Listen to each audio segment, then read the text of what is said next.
ustadhi, kwa vile tumekuwa nanyi. Na kusema ukweli nilikuwa na mawazo machafu sana kuhusu Waislamu.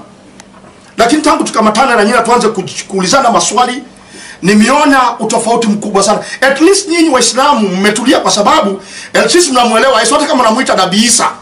Kwa sababu kama ni Muhindi na anaabudu ng'ombe, tutaanzia naye wapi? Kama ni Muhindi tutaanzia na naye anaabudu ng'ombe. Anaabudu maumbile lakini aombi yule muumbaji. Kwa hivyo mimi nimeshukuru vile tumekuwa pamoja nanyi, na nimejua hii Qur'an pia imeongea mambo ya Yesu sana. Ila hata ingawa namuita Nabii Isa. Kwa hivyo nimeshukuru sana. Wakristo tukae na amani na Waislamu, na Waislamu na nyinyi pia tukae na nyinyi kwa amani, na watu ambao wanaharibia. Shaka akisema viwete wanatembea, vipofu wanaona in the name of Jesus. Hizo upati ndani ya Uislamu. Dhubutu leo tukuone kwa TV wewe Sheikh, useme wewe unafungua vipofu macho, viwete wanatembea, bakola utapata. Hizo sarakasi za kanisani ndani ya msikiti ya maombi. Na Wakristo wote mahali mpo, mjua kwamba Waislamu sio wabaya vile mnavyoambiwa. Ni vizuri mkuje tuweze kujadiliana nao, tuweze kujua ukweli mahali upo. Basi mimi ningetaka kabla sijafanya ribato, ningetaka kwanza kusema muujiza ni nini. Kwa sababu tujaongea kuhusu muujiza ni nini. Muujiza unakuwaga ni tendo la Mungu. Nani Mkristo alafu wewe unasimama mbele za watu kuambia kwamba dini haki ni Uislamu na unaachwa hivi hivi. Hii ni kazi ambayo inahitaji moyo, inahitaji kujitolelea na inahitaji ujasiri. Lakini hapa tupigani vita kwamba kuna ngumi. Hapa kuna kumwaga damu. Hapa labda jasho tu kama vile pastor anamwaga jasho. Hakuna kumwaga damu hapa. Bismillahirrahmanirrahim. Alhamdulillahi rabbil alamin. Wassalatu wassalamu ala rasulillah wa ala alihi wa ashabihi ama ba'd. Hakika shukrani na sifa zote njema anastahiki Allah subhanahu wa ta'ala, Mwenyezi Mungu ambaye ana ufalme wa mbingu na nchi, Muumba wa kila kitu. Na vile vile tunamtakia rehema na amani zimfikie mtume wetu Muhammad pamoja na jamaa zake na masahaba zake na wale wenye kumfuata kwa wema kimaneno na kimatendo hadi siku ya kiyama. Karibuni tena watazamaji wetu wenye kufuatilia mijadala hii ambayo tunafanya katika utazamaji ulio bora kabisa. Leo pia ni siku nyingine ambayo tunamshukuru Allah subhanahu wa ta'ala ametujalia afya na uzima na uhai, na tumeweza kukutanika tena hapa ili tukuletee mawaidha uyapendayo. Na leo kama kawaida na namshukuru Mwenyezi Mungu, bado tumeweza kukutana. Tuko na Bishop ambaye ni Stephen Gishohe Mwangi, na tuko na Amir Yusuf Mbogo ambaye yuko mwisho pale mkono wangu wa kushoto, ambao kwako wewe mtazamaji ni mkono wako wa kulia. Na mkono wangu wa kulia hapa niko na Ustadh Said Mwirigi. Mimi ni ndugu yenu Ramadhan Kuria bin Kaguo. Karibuni sana sana sana. Kaa hapo mtazamaji, utulie ili uweze kufaidika. Mada ya leo, maana kila siku tunakuletea mada zenye kuchangamsha, na tunaleta mada ambazo zinaathiri jamii. Leo tunazungumzia kuhusu miujiza.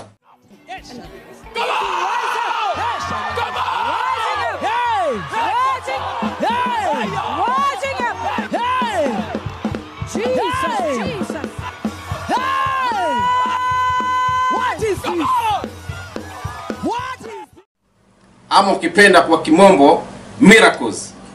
Na kila mmoja anajua kwamba kuna watu wanajua kufanya miujiza sana, lakini miujiza hii pengine tuna dukuduku, tuna mashaka kwa jinsi inavyofanyika miujiza hii.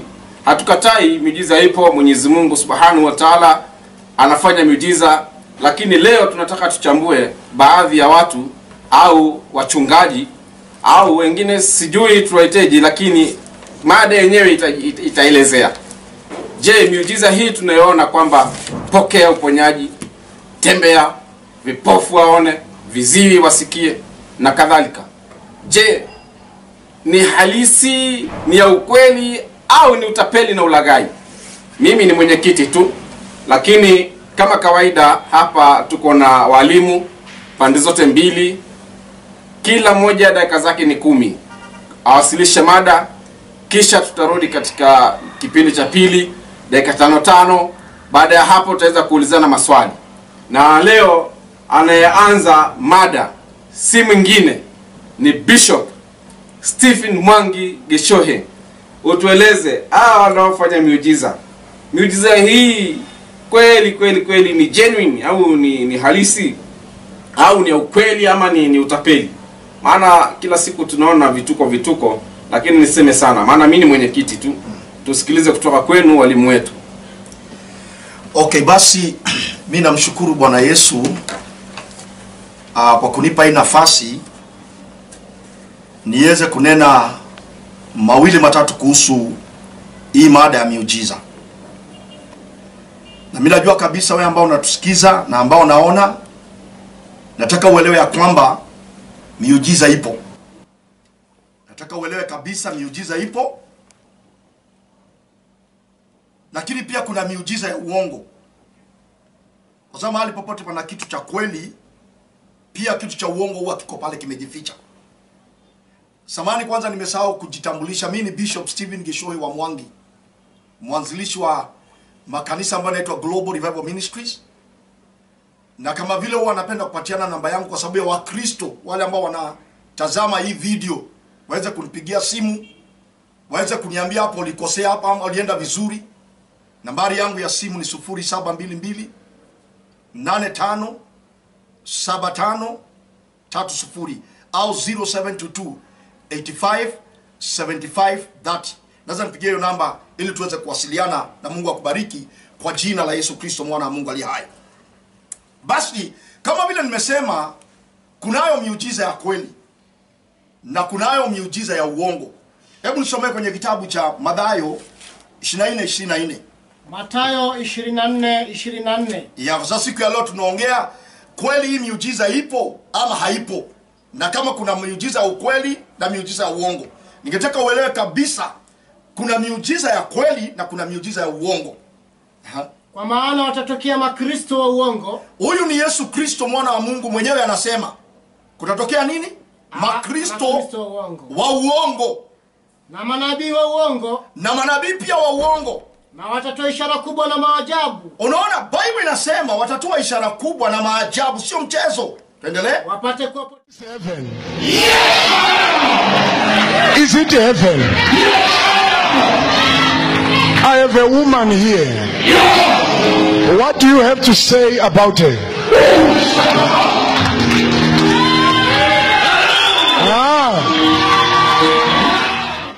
Wapate kuwapoteza kama yamkini hata wale wateule. Lakini nashukuru Mungu, wale ambao wameteuliwa wawezi potozwa.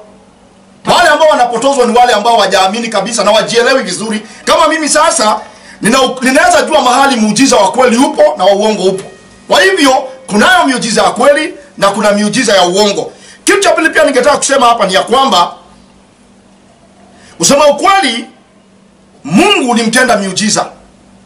Nashukuru Mungu kwa sababu hata Waislamu ndugu zangu wanaamini ya kwamba Allah Subhanahu wa Ta'ala ya kwamba ni mtenda miujiza. Hawajakataa, amesema yeye mwenyewe hivyo. Kwa hivyo hakuna vile unaweza mtenganisha Mungu na miujiza. Mungu ni mtenda miujiza. Na ukisoma kwenye kitabu cha Kutoka, kwenye kitabu cha Kutoka 7:10 hadi 11, kuna jambo hapo ningetaka tuone ya kwamba Mungu ni mtenda miujiza. Na pia shetani pia ana uwezo wa kutenda miujiza ukafikiri ni Mungu ametenda, lakini sio Mungu, ni shetani yeye mwenyewe. Kwa hiyo ndio nasema kwa kuna miujiza ya kweli na kuna miujiza ya uongo, because where there is an original there is also a counterfeit. Soma tusikie. Kutoka 7:10 hadi 11. 10 hadi 11. Basi Musa na Haruni wakaingia kwa Farao. Wakafanya hivyo kama Bwana alivyowaambia. Wakafanya kama vile Bwana Mungu alivyowaambia. Haruni akaibwaga fimbo yake chini mbele ya Farao. Haruni akaibwaga fimbo yake chini mbele ya Farao. Mbele ya watumishi wake. Na mbele pia watumishi wa Farao. Ikawa nyoka. Ndipo Farao na akawaita wenye akili na wachawi. Na hawa waganga wa Misri. Wakafanya vivyo hivyo kwa uganga wao. Wakaboga chini kila mtu fimbo yake. Wakabwaga fimbo zao chini. nazo zikawanyoka. Si unaona? Nimekuambia kabisa kuna ule muujiza wa kweli na pia muujiza wa uongo unaweza tengenezwa. Kwa hivyo hapo tudanganyane hapo. Zile fimbo zikawanyoka, tuendelee. Lakini fimbo ya Haruni ikazimeza fimbo zao. Kwa sababu Mungu hakuna vile anaweza shindwa. Moyo wa Farao. Ndio hivyo tu imefika hapo. Pia ukisoma kwenye kitabu cha Luka Mtakatifu 7:14 hadi 16. 7:14. Luka Mtakatifu 7:14 hadi 16. Inasema hivi. Yesu akakaribia mji ambao ulikuwa unaitwa Naini. Akaligusa jeneza, akakutana na kijana ambaye alikuwa amekufa na alikuwa anaenda kuzikwa. Kwa hivyo akaambia watu wasimame, akaligusa lile jeneza. Wale waliokuwa kilichukua wakasimama. Wale ambao walikuwa wamebeba lile jeneza, ni jambo la kushangaza nyinyi mwelewe mambo ya jeneza. Wakachanganyikiwa, wakasimama. Akasema kijana, nakuambia wewe kijana uliokufa, inuka. Yule maiti akainuka. Akaketi akaanza kusema. Akampa mama yake. Hofu ikawashika watu wote. Wakamtukuza Mungu akisema, nabii mkuu ametokea kwetu. Hata ingawa tulisema ya kwamba Yesu ni zaidi ya nabii. Usijifiche hapo. Unajua yeye ni zaidi ya nabii. Kwa sababu haiwezekani manabii walitabiri kuhusu Yesu na Yesu pia awe ni nabii. Na manabii pia walitabiri kumhusu. Kwa hivyo tumeona hapa, unajua mimi siwadanganyi. Nimejaribu kuombea maiti kadhaa. Na msinicheke kwa sababu nyinyi hamjajaribu zifufuke. Lakini hakuna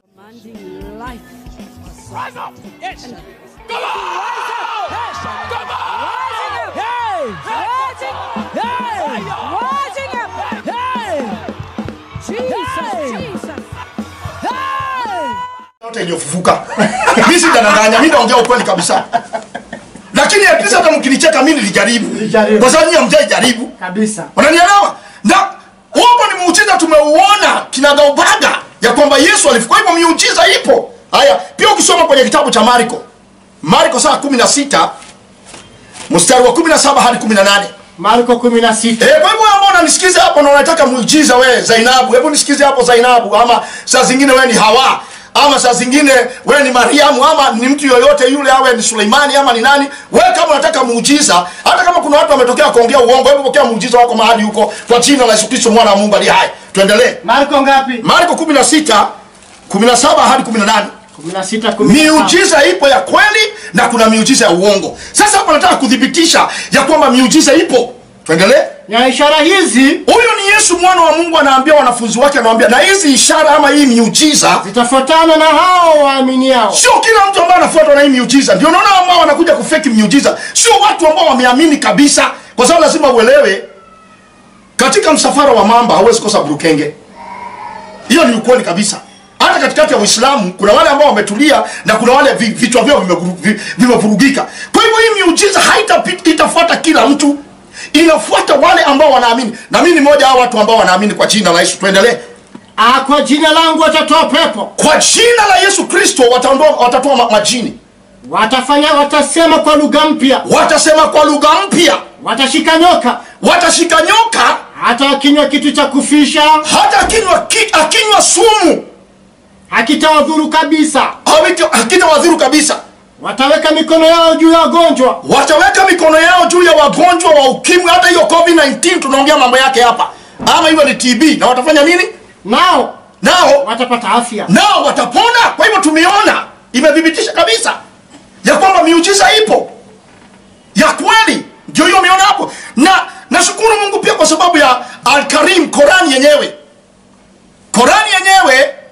inaamini miujiza ipo. Kwa sababu Muhammad sallallahu alaihi wasallam yeye mwenyewe kuna maeneo nimeona kuna miujiza alitenda yeye mwenyewe. Hata pia kufika mahali alifika, kama sio Allah subhanahu wa ta'ala aliyemsaidia angemalizwa na Waarabu, kwa sababu hiyo dini kuileta iko mchezo. Kwa hivyo hata kwenye Qur'an tumeona kabisa pia inaamini miujiza ipo. Kwa hivyo Biblia inaamini miujiza ipo na Qur'an pia inaamini miujiza ipo. Lakini kuna ile ya kweli na kuna ile ya uongo. Hapo nataka muelewe hivyo. Lakini pia nashangaa ukisoma Qur'an sura 13 mstari wa 7. Hapa tena Muhammad sallallahu alaihi wasallam ama Muhammad Rasulullah, kuna kitu anaongea hapa pia kinanichanganya kuhusu miujiza. Hebu soma hapo tusikie.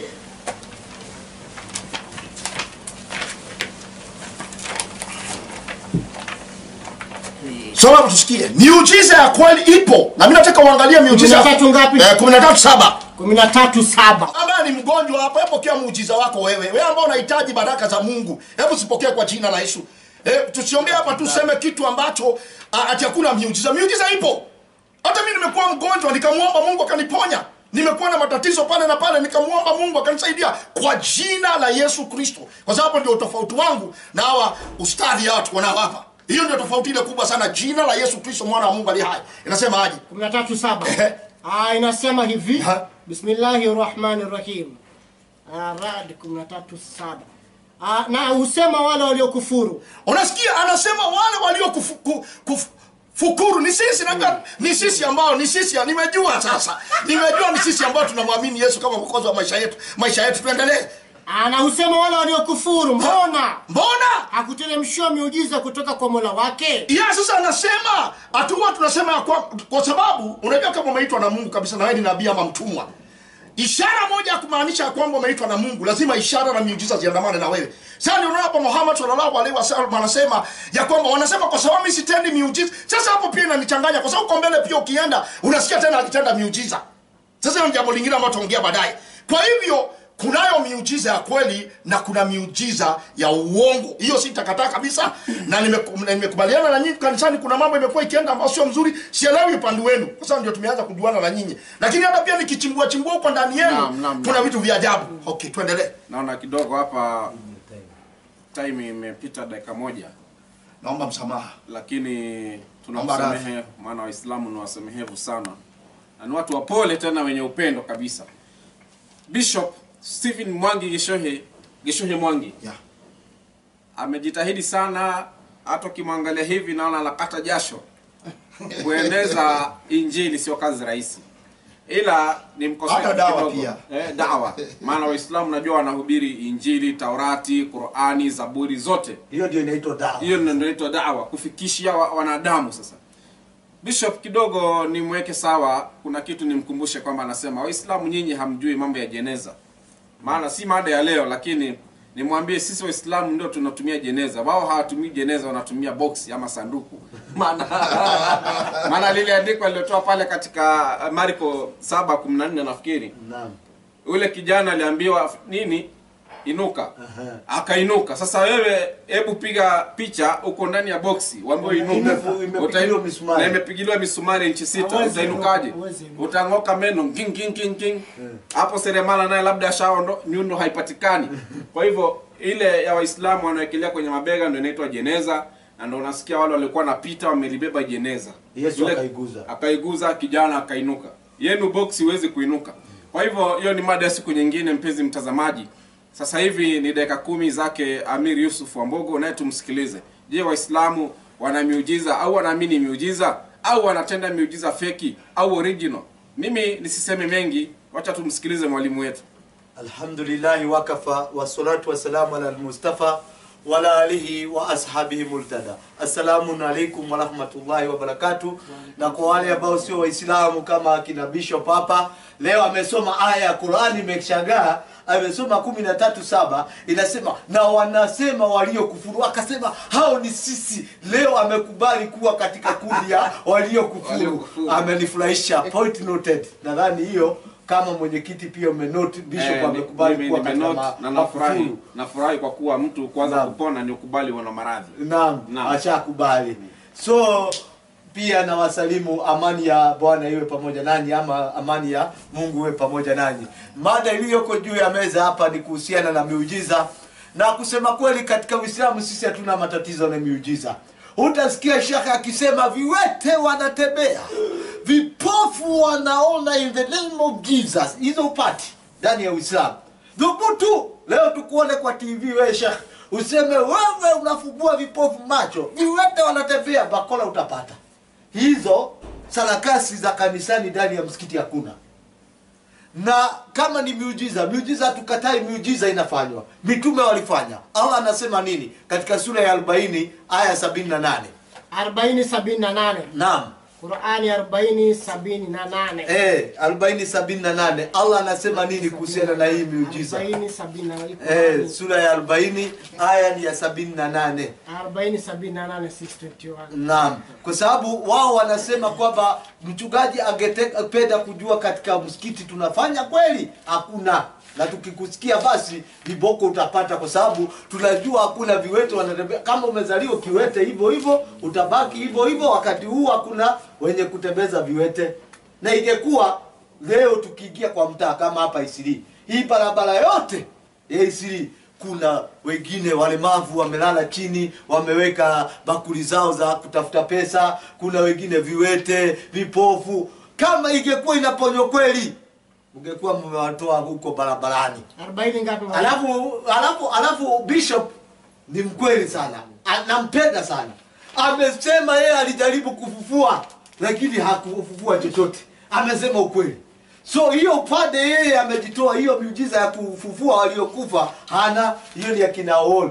Yeye alikuwa amedanganya watu ati amefufua ajuza mmoja, akisema Jehova wetu amefufua, kumbe ni ukora. 40:78 Qur'ani. Na kwa yakini tuliwatuma mitume kabla yako. Mwenyezi Mungu anasema tumetuma mitume kabla yako. Kabla yako nani? Muhammad sallallahu alaihi wasallam.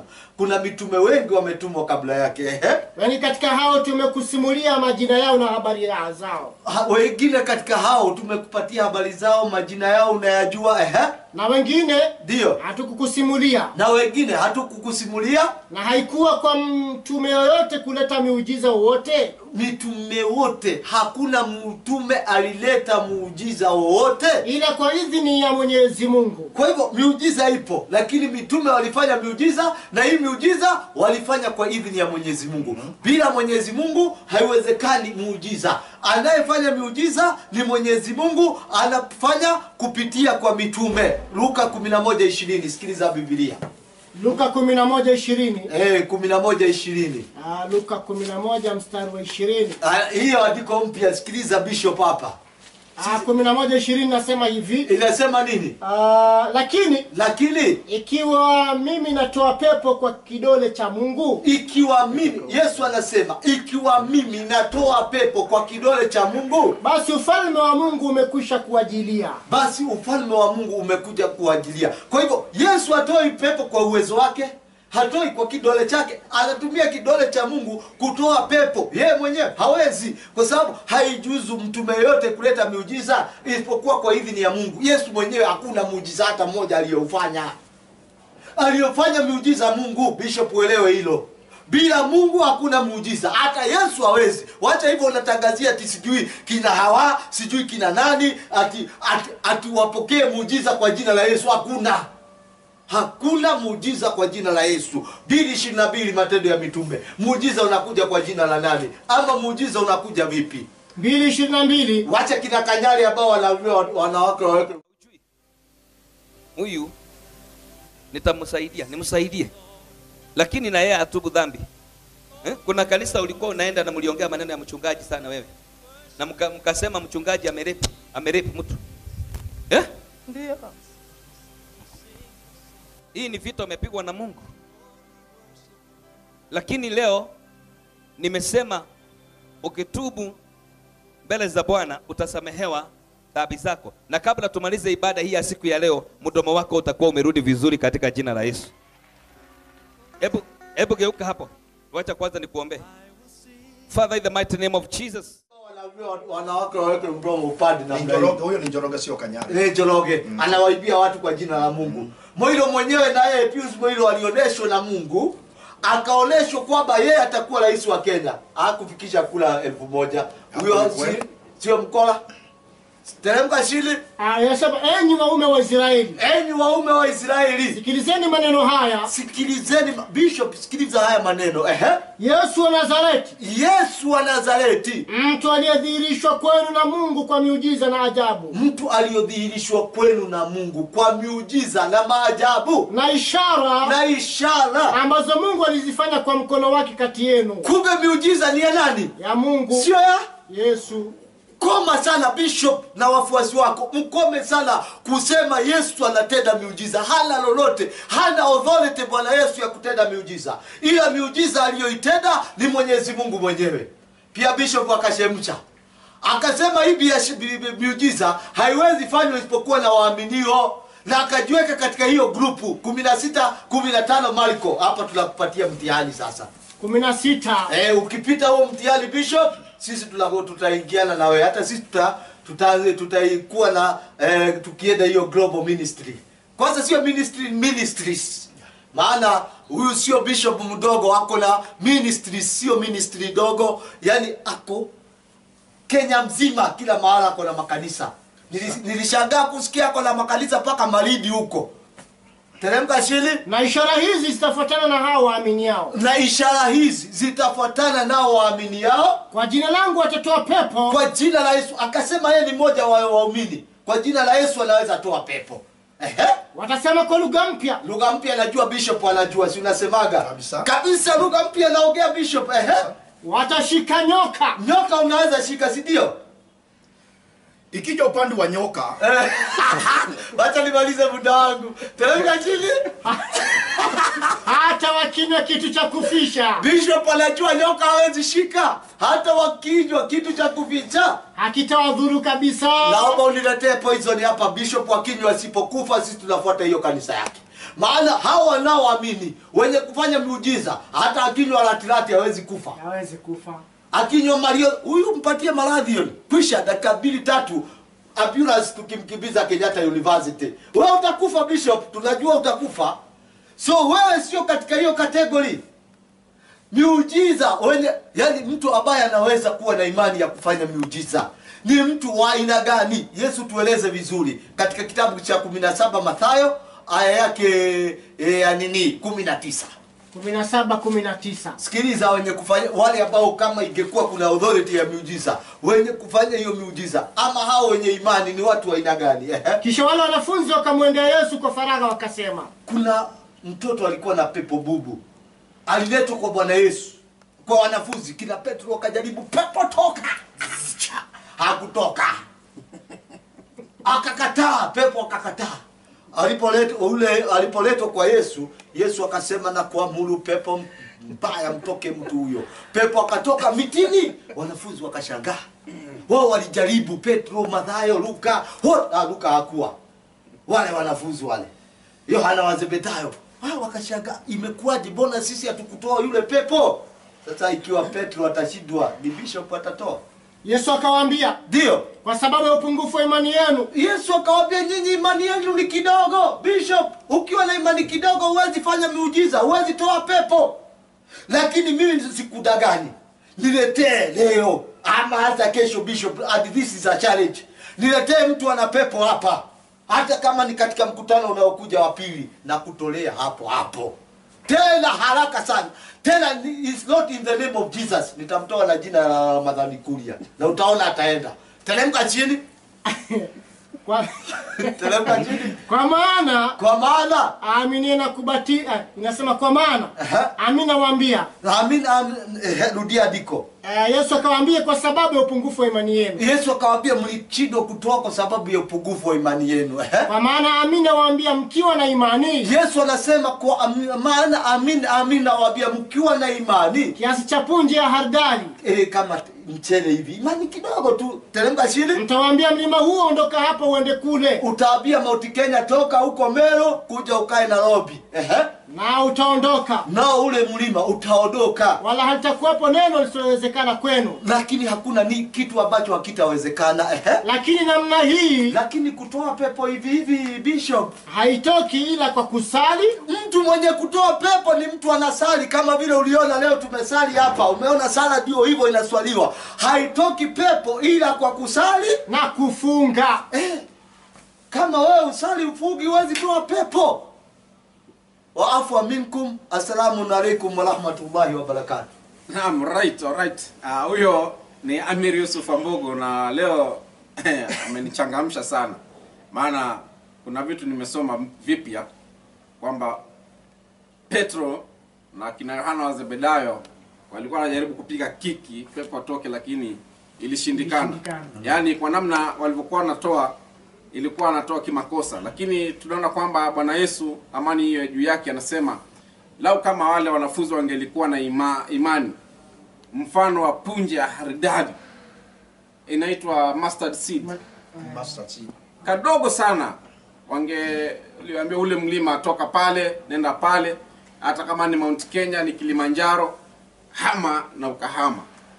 Majini ani mashetani au mapepo ni viumbe dhaifu sana, na sisi Waislamu hatuhitaji hata kukemea kusiji mpaka utoe jasho. Hapana, sisi tuna namna ya kutoa na wanatoka wanakwenda kabisa.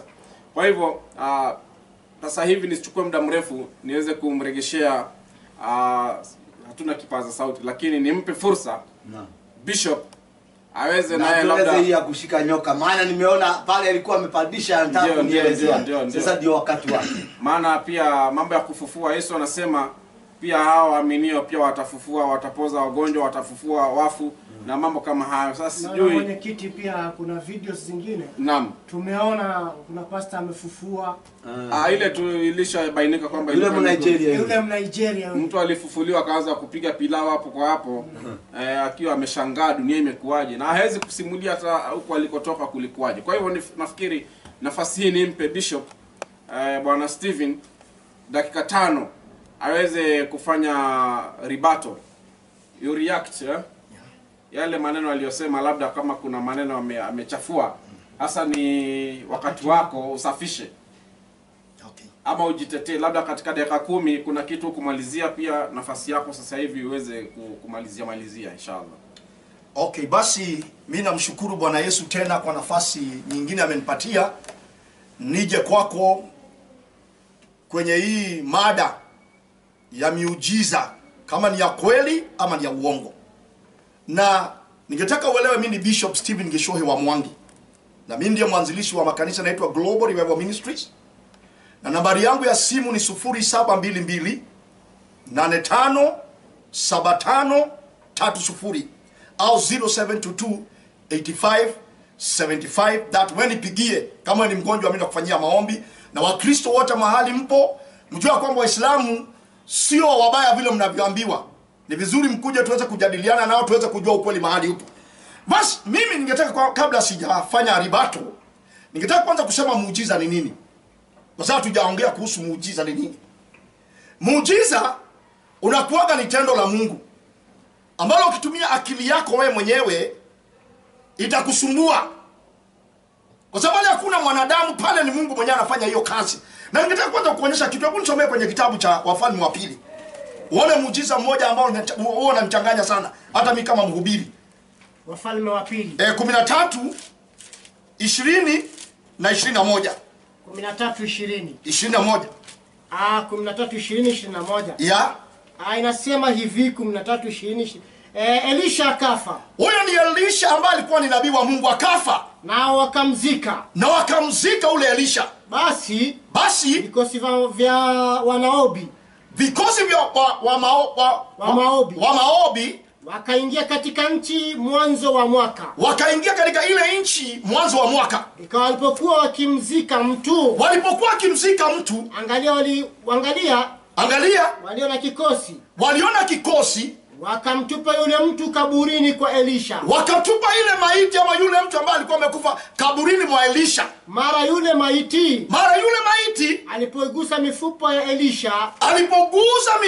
Elisha, ambaye alikuwa ni nabii wa Mungu, alifufuka. Biblia inasema yule alifufuka. Sasa jambo la kushangaza ndio hili hapa. Watu huko, unajua watu walikuwa wanazika mtu, Waisraeli walikuwa wanazika mtu. Wakaona maadui wanakuja, wakachukua ile maiti wakaitupanisha huko kwenye kaburi ya Elisha. Ilipoguza mifupa yake ikafufuka.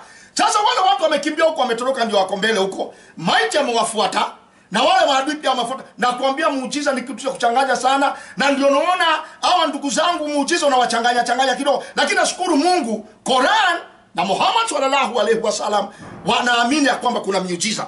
Na kile ambacho ningetaka kusema ni hiki, ndio ni kweli kabisa. Kwenye kanisa kumetokea watu wa ajabu. Siwadanganyi. Na hata nyinyi pia siwaamini, kwa sababu pia nisikia mtu mmoja anasema kanzu ni nyeupe lakini sheki ni yule. Kanzu mpya Lakini Sheikh ni yule. Lakini Sheikh ni yule yule. Ukisikia hiyo msemo imetoka huko kwenu, pia huko kwenu kuna mambo. Lakini sasa kwa sababu sitaki kuongea sana kuhusu, kwa sababu mimi ndio mmevamia. Sitaki kuanza kuwavamia sasa. Wakati tunakuja siku ile ndio wavamia. Lakini ni kweli kabisa kuna miujiza ya kweli na kuna miujiza ya uongo. Na mimi nimeshangaa sana kanisa la Yesu Kristo na waonya. Wacha tusimame kwenye ukweli, kwa sababu ukiangalia mtu kama Kanyari alitokea akawa anatumia potassium kwa magnet. Anadanganya watu kabisa. Lakini nashukuru Mungu aliweza kujulikana. Aliweza kujulikana kabisa. Kwa sababu huwezi jificha. Na wacha niwaambie nyinyi ambao mnafanya miujiza ya uongo nyinyi, hakuna mahali mnaenda. Mmeshajinywa nyinyi wenyewe bila maji. Na ukiangalia mtu kama nani, kama Ndea. Pastor Ndea. Sio pastor, huyo ni Archbishop Ndea. Ndea, I hope unanisikiza vizuri. Yule alikuwa anasafirisha watu. Yule alikuwa anasema mambo ya miujiza ya watoto. Yaani ati anaombea mwanamke anapata mimba na hiyo ni uongo mtupu. Usidanganye watu wewe. Na kuonya na hiki kidole kwa jina la Yesu. Ongea ukweli, wacha kudanganya watu. Kwa sababu umeharibu jina la Kikristo. Pia ukiangalia mtu kama huyu wa South Africa, aliharibu kabisa huyu wa South Africa. Yaani anaitwa Alpha Lukau. Well, Lukau, listen me very carefully. You are just a big liar. Tuliona kabisa hiyo jeneza imeletwa na nakwambia kabisa nyinyi ambao mnafanya hayo mambo mnaliharibu jina nzuri la Yesu Kristo, na waonya kwa jina la Yesu Kristo na mwende mtubu. Na kani imagine ya watu wamefanya hii mambo na bado wanasimama mbele ya watu na watu wanasikiza. Kuna ule mwingine alikuwa anaitwa Njoroge wakiwa wanamuende. Si unakumbuka? Wacha tuongee ukweli hapa, hakuna mchezo. Tuache ukora. Tuache ukora, tusimame vizuri ili Mungu aweze kubariki na ukweli uweze kujulikana, kwa sababu Yesu ni mtenda miujiza. Sikudanganyi. Yesu, unajua kuna mhubiri mmoja ambaye ningetaka nionyeshe hapa tu kidogo. Unaona mhubiri? Huyo mhubiri alikuwa anaitwa William Marion Branham. Shikilia tu hizo. Huyo mhubiri Mungu alimtumia sana. Kama kuna watu ambao ninaweza amini katika eneo la miujiza na ishara na maajabu, aliweza kuombea waliokufa wakafufuka, viwete walitembea katika mikutano yake, viziwi walisikia, na mambo makubwa sana yalitokea. Na mikutano yake yote, miujiza yake haikuwa questionable, haikuulizwa jambo lolote. Ndio unaona mpaka kuna moto ulikuwa unasimama juu ya kichwa yake. Sio moto. Na watu wanajua katika ulimwengu wa kiroho huyu mtu anatumia na Mungu. Kwa hivyo wacha tuwe wazi, wacha tuongee ukweli, lakini si wadanganyi. Miujiza ya kweli iko na ya uongo iko. Hiyo nataka muelewe hivyo. Kwa hivyo Mungu awabariki. Naam, na shukrani sana Bwana Bishop kwa kutumia muda wako wa dakika 5 kuweza kusafisha mazingira na kujitetea. Na bado naona kama vile naye Bishop amechafua kidogo. Na maana unaposema Waislamu na Sheikh na kanzu nyeupe nikaona unaniangalia. Sasa sikuelewa. Ulikusudia nini? Shani yule ile. Unajua umetuvamia na mimi nasema tunavamia kidogo. Sisi hatujakuvamia. Hapa ila mnataka kujua ukweli. Na mimi unaona mimi nimenyamaza sasa, sitoe maandiko. Lakini bado unakoroga hata ukiwa mwenyekiti bado unachoma. Mimi sikuchomi. Nilikuwa nataka kusema tu kwamba muujiza mkubwa kwanza kwa sasa hivi ni Qur'an. Hii Qur'ani, maana alieleza muujiza akasema muujiza ni jambo ambalo Mwenyezi Mungu analifanya.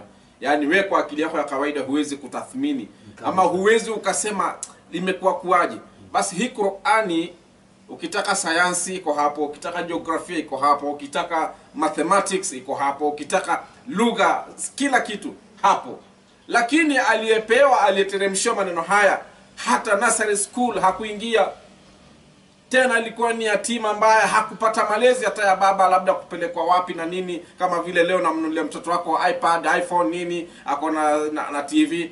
Huyu amelelewa sehemu ambayo ni ya dhiki, yani jangwani, lakini maneno hayo yaliyofunuliwa, leo hii watu wanasoma mpaka PhD. Hawajui, hawapatani nayo. Na hawamalizi haya maneno. Muujiza mkubwa sana. Mpenzi mtazamaji, endelea kukaa hapo. Yaani usibanduke. Msikilize Amir Yusuf Wambogo dakika zake 5, alafu tuingie tena katika awamu nyingine ya maswali na majibu. Naam. Tunarudi katika Qur'ani, andiko aliyosoma 13:7 ikamchanganya. Kwa sababu Muhammad anaambiwa seme nini? Twende 13:7. Na usema wale waliokufuru mbona hawakuteremshiwa miujiza? Waliokufuru wao ndio huwa na challenge. Anauliza kwa nini hatujaona miujiza ya Muhammad? Mbona hakuteremshiwa miujiza kutoka kwa Mola wake? Kutoka kwa Mola wake. Hakika wewe ni muonyaji. Mwenyezi Mungu ndiye anamwambia Muhammad, wewe kazi yako ni kuonya. Na kila kaumu ina kiongozi chake. Na kila kaumu, kila watu wana kiongozi wake. Na namna yake ya kuongoza. Na namna yake ya kuongoza. Zama za wana wa Israeli, wao ilikuwa wengi ni wachawi. So ili atuwachawi. Wengi walikuwa wachawi. Ili wewe udhihirishe umetoka kwa Mungu, lazima uje na miujiza inayopita ule uchawi wao, inaofunga ule uchawi wao. Na ndio naona Musa hata alipochallengwa pale na Firauni aliita wachawi. Kwa sababu hangekuwa na chochote cha kuonesha. Wachawi ndio walikuwa na vitu ambavyo extraordinary. Unaona? Muujiza ni kitu extraordinary. So sasa ule uchawi lazima aje nabii akiwa na uweza zaidi kutoka kwa Mungu wa kuchallenge wachawi na uchawi. Ndio unakuta hata Yesu alipofanya miujiza, wengine walisema ana nini huyu? Anafanya miujiza kwa uwezo wa pepo. Mchawi huyu, walimuita Yesu mchawi kwa sababu waliokuwa zama zile uchawi ulikuwa ni mwingi. Lakini kwa Nabii Muhammad ilikuwa sio lazima aje na miujiza mingi, kwa sababu aliyowalingania ni watu walihitaji usomi, hoja. Katika umma wa mtume wengi sio wachawi. Na namna ya kuongoza kwako wewe ndio ni kwa kuonyesha hoja na dalili Ndio namna ya kuongoza mtume ni kuonesha hoja na dalili zilizo wazi. Lakini kusemekana kwamba ati yeye kazi yake si kuleta miujiza, si kumaanisha kwamba hakuwa na miujiza. Miujiza ilifanyika zama za Mtume Muhammad sallallahu alaihi wasallam. Ukisoma suratul Isra, sura ya 17, aya sio suratul Isra, suratul Kamal kwanza. Suratul Kamal ni sura ya 54, aya ya kwanza. Allah anasema saa ya kiyama imekaribia na mwezi umepasuka mbele yao, na kila wakiletea muujiza wanasema ni uchawi wa Nabii Muhammad. So ukisikia kila nabii akifanya muujiza walikuwa wakisema ni uchawi, kwa sababu walikuwa wamezoea haya mambo extraordinary kuyaona kwa wachawi. Tuko pamoja kabisa. So huyo mwezi ulipasuka mpaka sasa hivi wanasayansi kama alivyosema mwenyekiti hapa, mambo aliyoyanena Muhammad sallallahu alaihi wasallam yana shida watu hata wenye PhD. Muhammad anasema mwezi uko na crack katikati, ulipasuka mbele yao. Na mwezi umepasuka zama za Mtume Muhammad sallallahu alaihi wasallam katika mji wa Makkatul Mukarrama. Mwezi unatoa shahada, mwezi unazungumza, unasema mimi ni mwezi. Na wewe Muhammadi ni mtume wa Mwenyezi Mungu kwa viumbe. Wafikiria mchezo mwezi kuzungumza? Tena mwezi unapasuka mbele yao, unapaa juu mbinguni. Wanasayansi wamechunguza wa karne hii ya 20th century ndio waligundua kwamba kweli mwezi katikati uko na crack. Kabla ya hapo, kabla ya Muhammad ilikuwa hakuna crack hiyo. Miujiza ya Mtume Muhammad sallallahu alaihi wasallam. Ameongea na wanyama, gamia amezungumza. Gamia anasema sisi ni gamia katika sira ya Mtume Muhammad sallallahu alaihi wasallam. Na sisi ni mali ya Mtume Muhammad sallallahu alaihi wasallam. Ndege kenyoni, nyoni inazungumza, inamstakia Mtume Muhammad sallallahu alaihi wasallam. Mayai yake, watoto wake wamechukuliwa na baadhi ya sahaba wa Mtume. Amekuta imehashi ama imetoboa mayai, kuna ndege wadogo wadogo, yule sahaba akachukua akawabeba. Yule ndege mama yao anakimbia, anamkalia Mtume sallallahu alaihi wasallam hapa. Anamwambia Mtume, ya Rasulullah, assalamu alayka ya Rasulullah, katika hawa watu wako, wafuasi wako, kunaye amenidhulumu, kunaye kuna watoto wangu. Mtume anakasirika, anaangalia masahaba zake, anauliza nani amefanya hivi, nani yako na watoto wa huyu? Sahaba mmoja anajitokeza anasema ana la ya Rasulullah. Mtume anamwambia harakisha uende urejeshe wale watoto mahala ulipowatoa. Wewe unafikiria kuongea na ndege mchezo? So miujiza ilitendeka, lakini hii tunayaona kanisani yote ni porojo na Is this heaven? Is it heaven? I have a woman here. Kanisani yote ni porojo, na hatuamini kwamba kuna muujiza wowote unatendeka kanisani popote hapa duniani. Hiyo siamini, sijawahi ona. labda ifanyike nione, sijawahi ona. Hizi zote ni sarakasi, ni acrobatic kama movie za kina Jack Chan. Assalamu alaykum wa rahmatullahi wa barakatuh. Naam, alright. Huyo ni Amir Yusuf Wambogo, kijana machachari kabisa, na mashallah Mwenyezi Mungu awazidishie elimu wote wanaofanya kazi hii, maana sio kazi rahisi. Wewe jiulize, leo hii rais wa nchi ni Mkristo, makamu wake Mkristo, mkuu wa jeshi Mkristo, nani Mkristo, alafu wewe unasimama mbele za watu kuambia kwamba dini haki ni Uislamu na unaachwa hivi hivi. Hii ni kazi ambayo inahitaji moyo, inahitaji kujitolelea na inahitaji ujasiri. Lakini hapa tupigani vita kwamba kuna ngumi, hapa kuna kumwaga damu, hapa labda jasho tu kama vile pastor anavyomwaga jasho. Hakuna kumwaga damu hapa. Hapa ni hoja, mnamwaga jasho, sio mimi peke yangu. Hapa ni hoja. Hapa ni hoja. Kwa hivyo nafurahi kwamba tunaenda vizuri na pande zote mbili tumeweza kusikiliza dakika 10 kisha tukaingia dakika 5 na sasa hivi tunaingia katika awamu nyingine ambayo ni ya lala salama. Ni kipindi cha maswali na majibu. Kwa hivyo swali la kwanza nafikiri litatoka upande wa alianza mada. Yeye atauliza swali.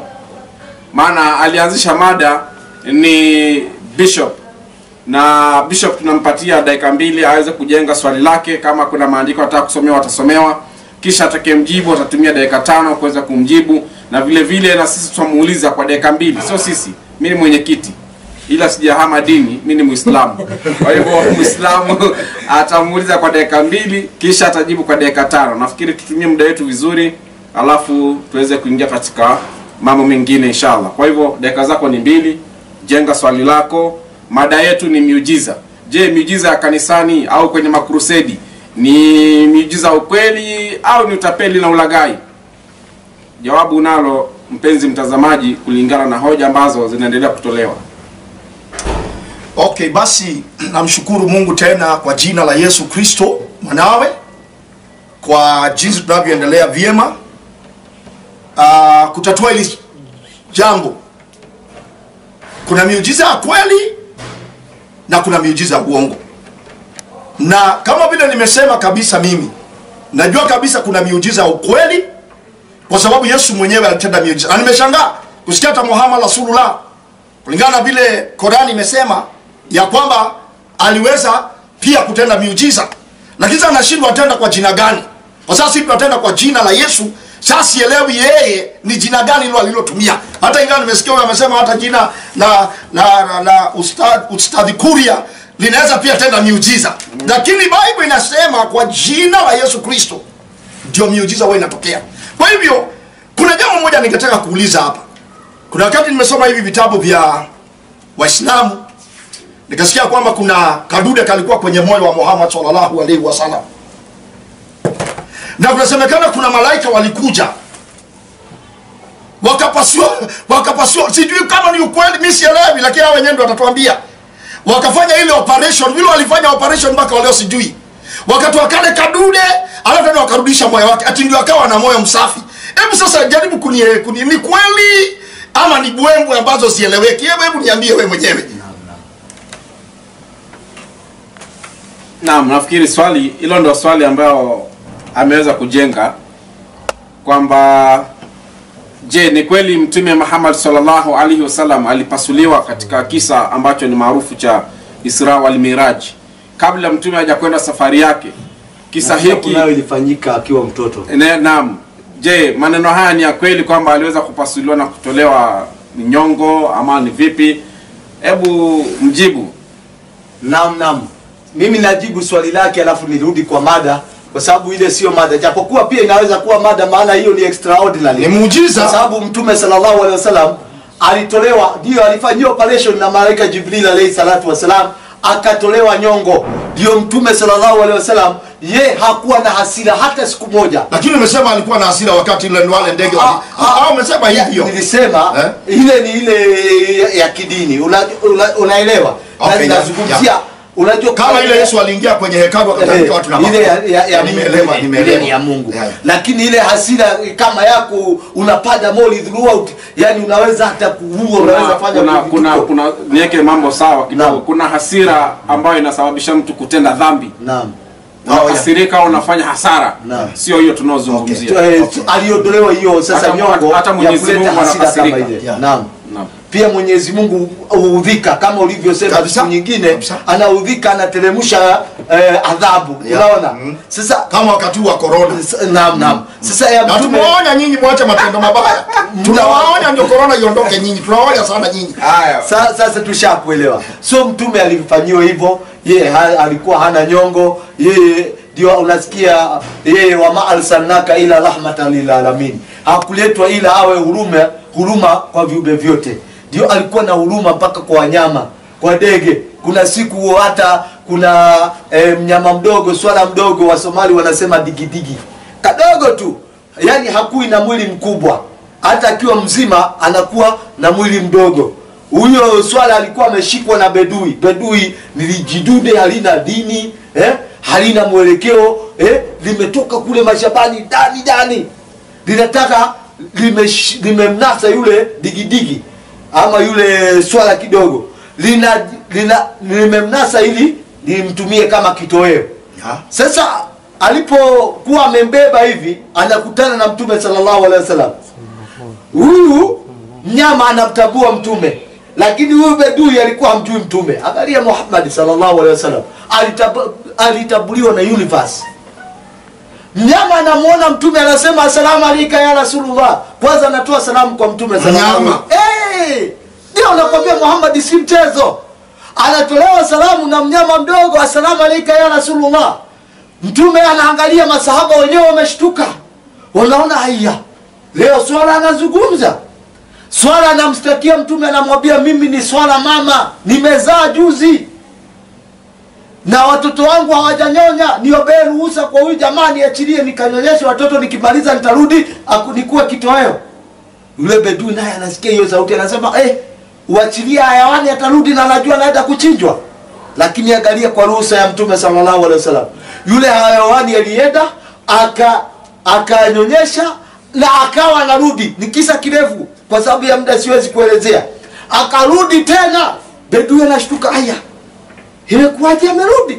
Yaani kabla ya chochote anasema nashuhudia kwamba Mwenyezi Mungu ni mmoja na wewe Muhammad ni mtume wa Mungu. Anasema ikiwa leo mnyama amekutambua mimi ni nani, na akamwacha huru yule mnyama. Ndiye Mtume Muhammad sallallahu alaihi wasallam. Na sio Muhammad tu alifanya miujiza. Mitume walifanya miujiza. Hebu angalia Ezekieli 37:1. Kuna huyu mtume alifufua batalioni mzima ya jeshi. Acha hawa kina Lukaku, sijui Okaku nao wataja ambao anafufua mtu kwa ilikuwa ni aibu kubwa sana hiyo. Hizo ni aibu za kwenu kanisani. Kwetu msikitini hakuna hizo aibu. Soma 37:1. Inasema mkono wa Bwana ndio ulikuwa juu yangu, naye akanichukua nje katika roho ya Bwana. Huyu ni Ezekiel, Ezekiel akachukuliwa juu katika roho ya Bwana. Akaniweka chini katika bonde. Akaniweka chini katika bonde. Nalo limejaa mifupa. Nalo lile bonde limejaa mifupa ya watu waliokufa. Batalioni mzima ya jeshi. Akanipitisha karibu nayo pande zote. Ndio. Na tazama, alikuwa na mifupa mingi katika ule wa uwanda. Ndio. Nayo tazama, ilikuwa mikavu sana. Ndio. Akaniambia, Mwanadamu, je, mifupa hii yaweza kuishi? Mifupa hii yaweza kuishi? Nami nikajibu, Bwana Mungu, ndio wajua wewe. Akaniambia tena, toa unabii juu ya mifupa hii. Ndio. Uiambie, enyi mifupa mikavu, ndio, nisikie neno la Bwana. Bwana Mungu aniambia, aiambie mifupa hii maneno ndio haya. Tazama, ninatia pumzi ndani yenu, nanyi mtaishi. Ndio. Nami nitatia mifupa juu yenu. Ndio. Nami nitaleta nyama iwe juu yenu. Ndio. Na kuwafunika ngozi. Ndio. Na kuwatia pumzi ndani yenu, nanyi mtaishi, nanyi mtajua ya kuwa mimi ndimi Bwana. Naam. Bwana nikatoa unabii, basi nikatoa unabii kama nilivyoamriwa. Ndio. Hata nilipokuwa nikitoa unabii. Sikiliza, huyu nabii Ezekieli wakati anatoa unabii, palikuwa na mishindo mikuu.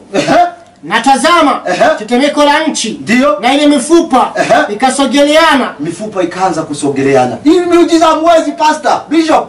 Hii mikubwa mitume walifanya, mifupa imeoza inaanza kurudiana sasa. Lakini walifanya kwa amri ya Mungu. Kabisa. Teremka chini. Mfupa kwa mfupa mwenziwe. Ndio. Nikatazama kumbe kulikuwa na mishipa juu yake. Ndio. Nyama ikatokea juu yake. Ndio. Ngozi ikaifunika juu yake. Ndio. Lakini ikwamo pumzi ndani yake. Ndipo kaniambia tabiri. Ndio. Utabirie upepo. Mwanadamu. Ukawambia upepo, Bwana Mungu asema hivi, ndio, njoo kutoka pande zote. Kuja upepo kutoka pande zote. Pande zote 4. Ndio. Pumzi. Ukawapuzie. Ndio. Hao waliouawa. Ndio. Wapate kuishi. Basi nikatabiri kama alivyoniamuru. Ndio. Pumzi ikawaingia, wakaishi wakasimama kwa miguu yao. Jeshi kubwa mno. Jeshi kubwa mno. Huyu anafufua battalion. Hapo hakuna ukora. Lakini hii ya kanisani mara huyu Jehova wetu, huyo Awol wenu huyo wa kule pande za Kisumu, ati anafufua nyanya wa miaka 100. Imagine mwenyekiti, nyanya wa miaka 100 unamfufua afanye nini Kenya? Na ameisha muda wake, ashakula paka bonus. Na muda wake umekwisha. Kwa vile pia muda wa maswali umekwisha kujibiwa. Upande wa Uislamu dakika zake amechukua dakika 5+2, hiyo inakuja 7. Kwa hivyo vile tunaweza kumuongeza Bishop dakika zake 2 katika zile 5 ili tuweze kudumisha ule usawa ama ile uadilifu. Maana Waislamu ni waadilifu. Na hivyo ndivyo tunavyofundishwa. Uadilifu. Inna laha ya na mimi nashangaa Bishop anamuita Muhammad Rasulullah sallallahu alayhi wasallam. Yaani ushakubali ni mtume kidogo tu uwe Muislamu, kusilimu tu. Na ukisilimu tunakupa kanzu nyeupe, wacha kuvaa nguo nyeusi namna hii. Hii inatisha ukitokelezea usiku kwa hivi watu wataribia. Hata mtoto. Ina maana yake hii. Hii ni ya huzuni, ulisema ni ya huzuni. Mimi naishi maisha ya kuomba na kulilia Mungu. Yale sio maisha ya mchezo. Biblia ni maisha ya kutafuta uso wa Mungu. Biblia inasema rejoice. Rejoice. Bado ndani yangu nimetulia. Si unanisikia? Sawa. Sasa nafikiri Muislamu dakika zake ni 2 aulize swali. Mimi swali langu kidogo. 16:15 Marko. Haya, 16:15 kitabu cha Marko. Naam. Mark chapter 16 verse. Hata yeye mchungaji bora asitudanganye, miujiza hawezi. Tuko hapo. Swali 16:15. Ndio. Akamwambia enendeni ulimwenguni mote. Yesu anasema enendeni ulimwenguni mote, mkahubiri injili kwa kila kiumbe. Mkahubiri injili kwa kila kiumbe. Amini na kubatizwa ataokoka, asiamini atahukumiwa. Mimi najua umebatizwa na ukaokoka. Nimeokoka kwanza ndio baadaye unabatizwa. Hauwezi batizwa kama hujaokoka kwanza. Kabisa, yote amefanya Bishop. Na ishara hizi zitafuatana na hao waaminiao. Na ishara hizi zitafuatana wale ambao wameamini na kuokoka, watakuwa na ishara hizi. Kwa jina langu watatoa pepo. Kwa jina la Yesu aliyookoka watatoa pepo. Watasema kwa lugha mpya. Watasema kwa lugha mpya. Watashika nyoka. Kwanza, swali la kwanza linaibuka pale. Je, mchungaji Bishop unaweza shika nyoka? Hata wakinywa kitu cha kufisha ndio hakitawadhuru kabisa. Na pia tunauliza, maana wale wenye kufanya hii miujiza, wenye kuamini na kuokoka, wenye kufanya miujiza mikubwa wanaweza shika cobra, wanaweza kunywa poison wasikufe. Je, hizo unaweza? Ya cobra hatuna, lakini nitatumana na Atlati kuje. Ukisema unaweza, leo Bishop utaikunywa hapa mbele yetu. Usipokufa, sisi tunaamini, tunafuata hiyo ministry yenu. Kwa hivyo swali langu, unaweza kushika nyoka, unaweza kunywa poison usife? Hiyo ndio maswali yangu. Okay, basi mimi namshukuru Mungu sana kwa jinsi tunavyoendelea. Na jambo la kwanza ambalo ningesema msikilizaji wangu ambao ananitazama, kama vile nimesema, mahali popote pana kitu kizuri, lazima kitu kibaya kichipuke ili kiharibu kile kizuri. Najua kabisa watu wengi kwa sababu ya yale mambo wameona kwenye mitandao na kwenye runinga, yale ambao wahubiri wa Wakristo wamekuwa kufanya ya uongo na ya ukora. Ninaomba kwa on the behalf ya kanisa la Yesu Kristo, mtusamehe. Lakini mjue kuna wale ambao wametulia na wale ambao wanatembea na miujiza kama vile Biblia inavyosema. Basi ndipo niweze kujibu swali la Ustadhi Wambogo.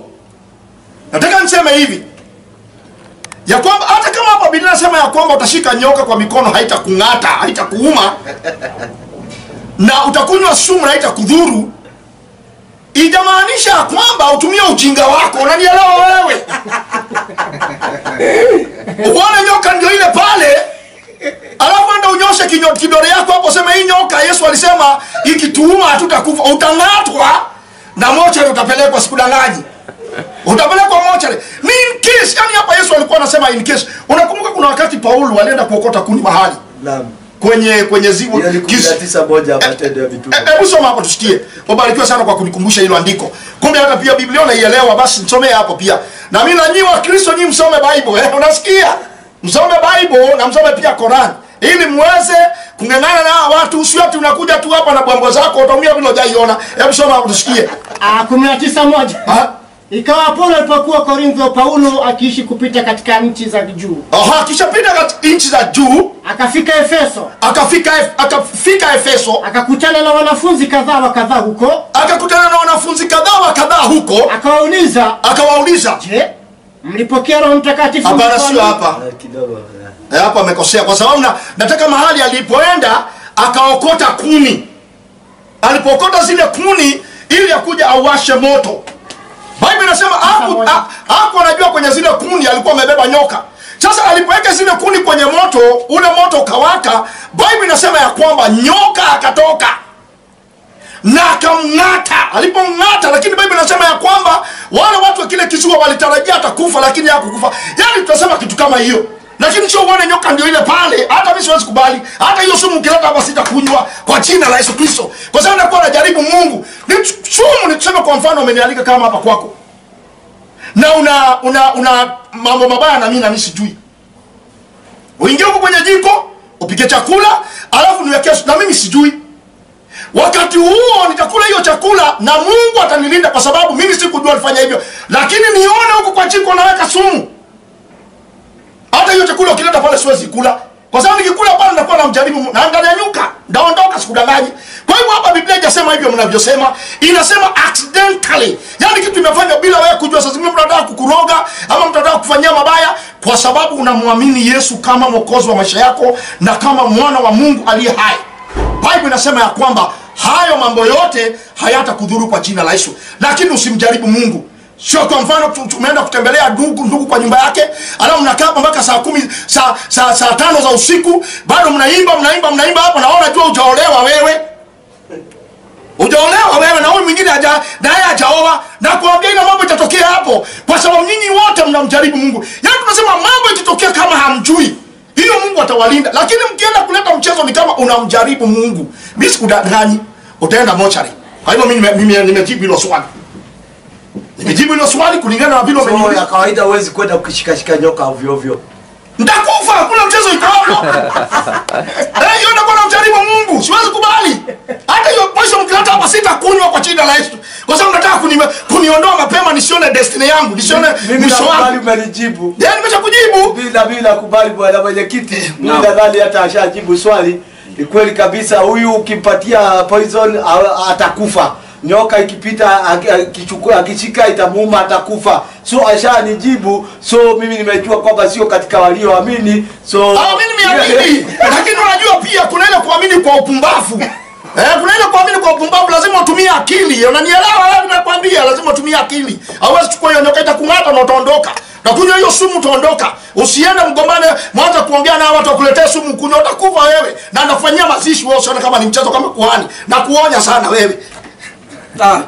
Ndio huyo bishop, ina maana anazika sana na katika mazishi yake nikashangaa akisema kwamba jeneza Waislamu hawajui na yeye anaishi kuzika na saduku.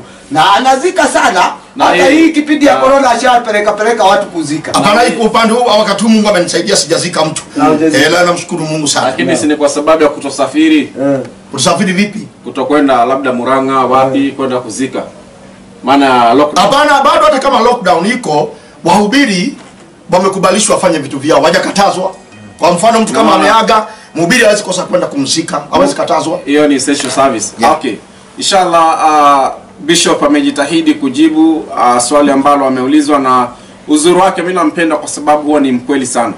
Unajua kuna wahubiri wengine ni muwazi, huyu anaongea imani yake. Maana kuna wengine wajanja sana. Anajua haki ni hapa lakini anapita nyuma, anaficha ule ukweli. Bishop amesema mimi siwezi kujaribu Bwana. hilo andiko mimi siwezi kulijaribu, kwa sababu nikimshika kobra ning'ate, mimi nasafiri. Na vile vile hata mkileta sumu hapa mimi sinywi, kwa sababu naona mimi ugali mtamu, mimi nitaondoka. Hakubali kuondoka. Kwa hivyo tunaenda vizuri na tumesikiliza maswali pande zote mbili, na kama kawaida yetu huwa tunapeana nafasi, kila mmoja anazungumza, kwa sababu mwisho wa siku sote tunajaribu kutengeneza ama kuunganisha watu. Tunaongea na watu ambao ni watu imani tofauti tofauti, tuweze kuwaleta pamoja. Kikubwa ni watu kumjua Mwenyezi Mungu Subhanahu wa Ta'ala na kumlingania bishop aweze kuwa Muislamu. Maana bishop yeye kila kitu kwa jina la Yesu, jina la Yesu, hapo utakuwa umepotea, kwa sababu hata kabla ya Yesu manabii walifanya miujiza na wakufanya kwa jina la Yesu, walifanya kwa jina la Mwenyezi Mungu. Manabii wote waliomtangulia Yesu walifanya miujiza yote aliyofanya Yesu ilifanyika kabla, hata kabla Yesu hajazaliwa. Miujiza yote aliyofanya ilifanyika. Kama ni kufufua wafu, Elijah amefufua. Kama ni nini, kama ni vipofu watu aliponya. Yani Yesu kaja kufanya tu yale aliyofanyika, na tumeona alifanya kwa uwezo wa Mwenyezi Mungu.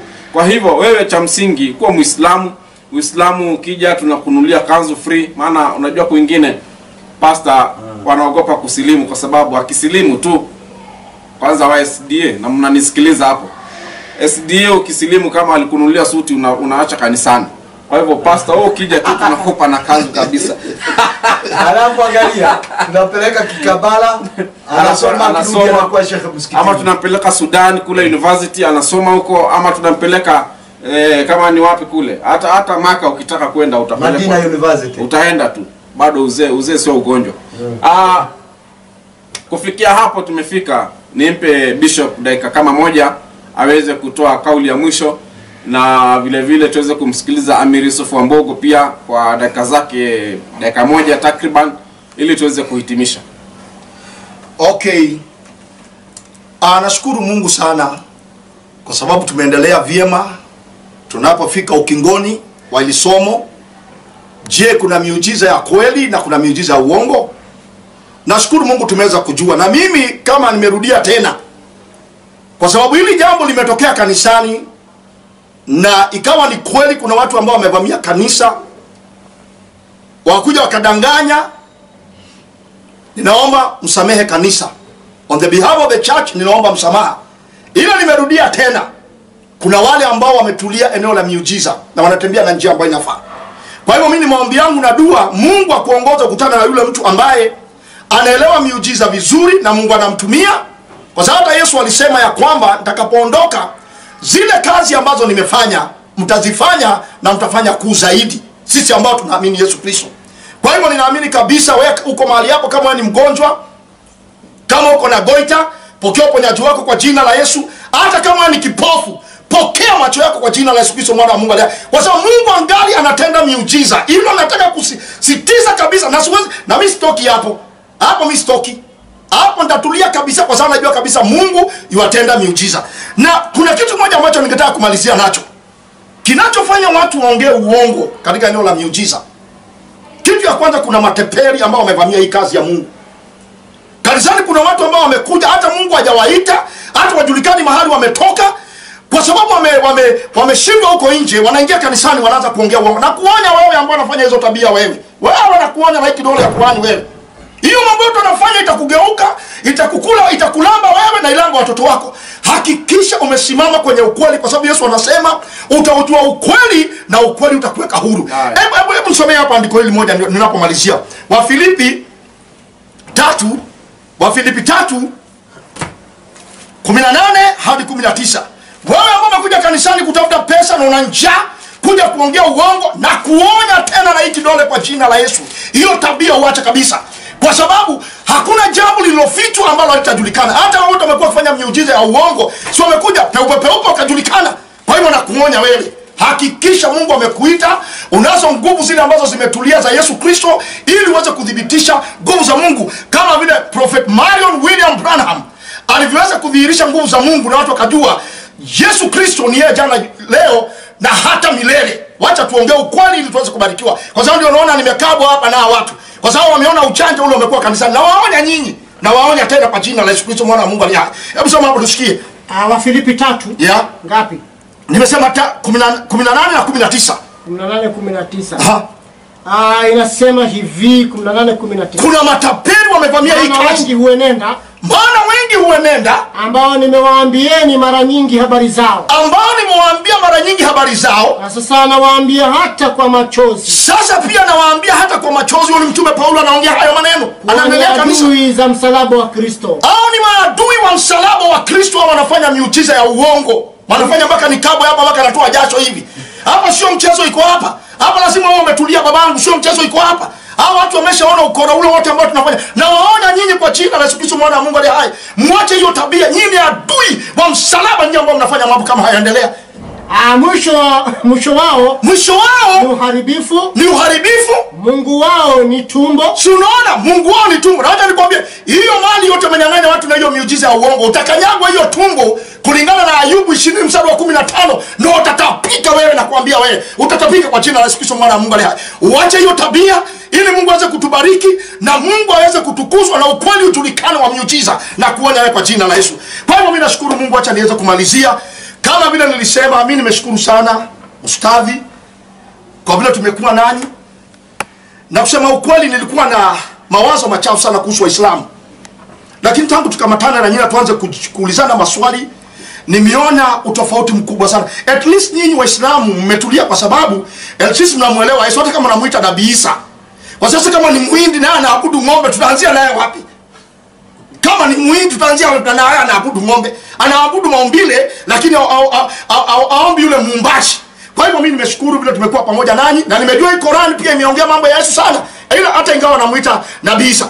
Kwa hivyo nimeshukuru sana. Wakristo tukae na amani na Waislamu, na Waislamu na nyinyi pia tukae na nyinyi kwa amani, na watu ambao wanaharibia jina pia mjue vile mtawashughulikia kama makuhani wa Uislamu, mjue vile mtawashughulikia nyinyi wenyewe. Na ninapomalizia nimesema kwamba mimi ni Bishop Stephen Geshohi Mwangi, na mimi ni mwanzilishi wa makanisa ambayo yanaitwa Global Revival Ministries. Na naamini kabisa hata wakati nimeanza kuongea na wewe hapa, unasikia moyo wako unanyanyuka. Hakuna mchezo iko hapa. Hiyo ndio inaitwa revival. Nataka uiname, nataka usimame mahali huko na umwabudu Mungu na umshukuru, kwa sababu nguvu za Mungu ziko mahali pale. Kwa hivyo mimi Bishop Stephen Geshohi wa Mwangi, mimi ni mwanzilishi wa Global Revival Ministries, na nambari yangu ya simu ninapomalizia inapatia Wakristo ndio waweza kunipigia simu wanisaidie mahali nilikosa, ili niweze kuongea na niweze kuinua jina la Bwana na niweze kubarikiwa. Na nambari yangu ya simu ni 0722 85 75 30 au 0722 85 75 30. Na nyinyi Waislamu ambao wakati mwingine mnao kwa mtandao mna matusi, muache haya mambo, kwa sababu hiyo sio sunna ya Muhammad sallallahu alaihi wasallam. Huyu atasilimu. Huyo mimi naona atasilimu hivi karibuni. Ashajua mambo ya mpaka sunna. Sunna, unajua sunna. Ameanza kumkaribia Mtume sallallahu alaihi wa sallam. Sisi kama Waislamu, kwanza sisi hatuna ukuhani katika Uislamu. Hamna ukuhani. Sisi hatuna ukuhani. Naomba samahani basi. Sisi tuko na masheikh kama waliotajwa katika Biblia, ukisoma katika kitabu cha Nehemia. Nehemia wapi tena? 12:40. Hebu soma wapi hapo Nehemia? Hajaisikia hiyo acha. Ndivyo nilivyosimama. Mtanao miwili walioshukuru nyumbani kwa Mungu. Hapa ni Bishop lazima hakikisha. Masheikh pia wametajwa kwa Biblia. Huyo sasa huyo hana nani mavamia Bible vibasa. Sisi tunakukaribisha. Ili msome. Tunakukaribisha. Msome sana. Nehemia iko hapa. Nehemia 12:40. Nehemia.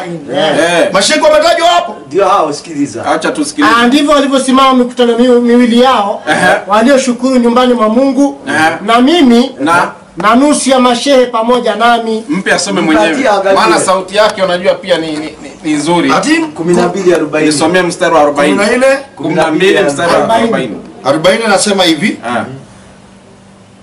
Ndivyo alivyosimama mkutanoni, mikutano miwili yao walioshukuru nyumbani mwa Mungu, na mimi na nusu ya mashehe pamoja nami. Sasa lakini sasa tutajua kama ni wale mashehe wewe, tutajua kama ni nyinyi. Subiri kwanza. Kanisani hakuna mashehe. Na tena kikubwa zaidi ni kuongezee tena, ni zawadi nakupa katika 5:25 kitabu cha Mathayo.